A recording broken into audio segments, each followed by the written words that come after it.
People use AI for a lot of things, but is shopping one of them? In April 2026, Stripe unveiled tools designed to give AI agents a wallet. Now, the system doesn't just recommend, it can decide and spend on your behalf. Modern money evolves in a way nobody expected. Cash. Money you could carry. For most of history, money was a thing. Heavy, printed, real. 2,500 years of weight. Barter, then coin, then paper. Every transaction had a witness, a portrait, a seal, a serial number, a signature on the line. You felt the bill in your pocket. You counted it twice. You knew exactly what you had. Then, convenience arrived. The card. Money you signed. One piece of plastic accepted everywhere. By the 2000s, billions of transactions a month flowed across the same lines. No cash, no counting, just a signature, then a swipe. And once a month, the statement arrived. Every purchase listed, itemized, undeniable. The proof had moved from your pocket to your mailbox. Cash itself became something you withdrew, not something you carried. The phone. Money on a glance. 2014. Apple Pay. A look, a tap, and the transaction was done before you'd finished reaching. One tap. Milliseconds to charge. Faster than the thought of paying. The wallet moved into the glass. Every card, every account, one touch away. And with each step, the motion of paying got lighter. Cash became card. Card became phone. 2014. Receipts still ended up in your pocket, folded, smudged, real. That signature wasn't a formality. It was the proof. Then someone invented a shortcut. Sign once, never sign again. By year's end, you'd done it 3 more times. You stopped counting. Today, the average adult is signed up to somewhere between 12 and 20 of these. That's roughly $2,000 a year. Peloton, last opened February. 11 months later, it's still pulling $24 a month. At 2 in the morning, Apple bills your card for iCloud. No tap, no prompt. Zoom out a month, 13 more. You didn't reach for your wallet once. $847 a month, running on autopilot. That's the new baseline. There used to be something to check. Now the receipt is a notification you swipe away. Paying stopped being an action. It became the weather. Something you check the forecast on, not something you do. 12 years ago, you tapped the card. Now it taps itself.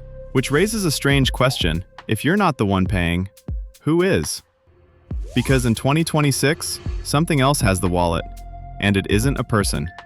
April 14th, 2026, Stripe drops a sentence that breaks the internet. They've built infrastructure that lets AI agents move money, make decisions, settle transactions, without a human in the loop. Most people don't quite catch what they're reading. An AI agent with a wallet. What does that actually mean? Meet the agent. It can chat, decide, and, as of this year, spend. Think of it as a personal shopper that never sleeps and never asks twice. Handed a goal and a card. It handles the rest. Search, compare, check out. Watch one of these things work. A simple ask. Running shoes. Under 150, size 10. First, it pulls your order history. It already knows you prefer cushioned soles and stay loyal to 2 or 3 brands. Then, it searches. It compares prices, weighs reviews, flags the better deal. Brooks Ghost 16, $134.99. It opens checkout, and instead of asking for your card, it uses its own. No prompt, just done. By the time your phone buzzes, the shoes are already on the way. 6 seconds, 0 taps. This isn't a demo. This is what just shipped. And one agent is just the beginning. Now imagine you don't have one of these. You have 10, each one running a different errand. Now imagine everyone has them. Millions of people, billions of small purchases. They run 24/7 and they all hit checkout at once. Analysts project over 1 million agent transactions every second by 2030.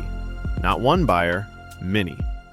If this sounds like a hypothetical, it isn't. Perplexity launched in-chat shopping back in November 2024. OpenAI's operator agent shipped 2 months later. It can browse, click, and buy. Anthropic handed Claude full computer control 3 months before that. And then Stripe built the rails that let any of them actually spend. A dozen major companies are already building on those rails. By 2030, analysts price the agent commerce market at $1 trillion. Here's the part most people miss. Old model, click. You make a purchase, you see the charge. New model, approve. The agent makes the purchase, you confirm the charge. Newer model, invisible. You write the rules once. Restock coffee when low. Match the best price across 3 retailers. And the agent decides what best means. 3 steps. Each one moves you further from the moment of spending. Put it all together, and you get one uncomfortable sentence. Pull up any agent-driven transaction log. The initiator, the decider, the payer, same name, and it isn't yours. Of those transactions, exactly 0 involved a human click. You still own the account, you still bear the bill, but the actor isn't you. So if the spender isn't you, what's left? Turns out, 4 things still are. Spending can be outsourced. Choosing, not yet. And that might be the real question of the next decade. Not who pays, who chooses. Taste. The first thing software still can't fake. An agent shows you 5 options, all correct, all interchangeable. But you remember the chipped mug from that cafe in Lisbon. No algorithm knows about it. Matching isn't the same as choosing. Limits. The kind a model won't draw for you. Subscriptions stack up. 5, 10, 20 services all running. An agent will optimize the price. Only you can decide that one of them isn't worth paying for. Meaning. The category software can't quite enter. The gift you spent a month picking. The ring that took 6 paychecks and 1 terrifying conversation. Attention. What you actually notice is where the money actually goes. Most of a month blurs past. Taxes, rent, groceries, news. But 2 things you'd recognize without looking? The books and the dinners with friends. Everything else, the agent runs on autopilot. Look back over everything we just talked about.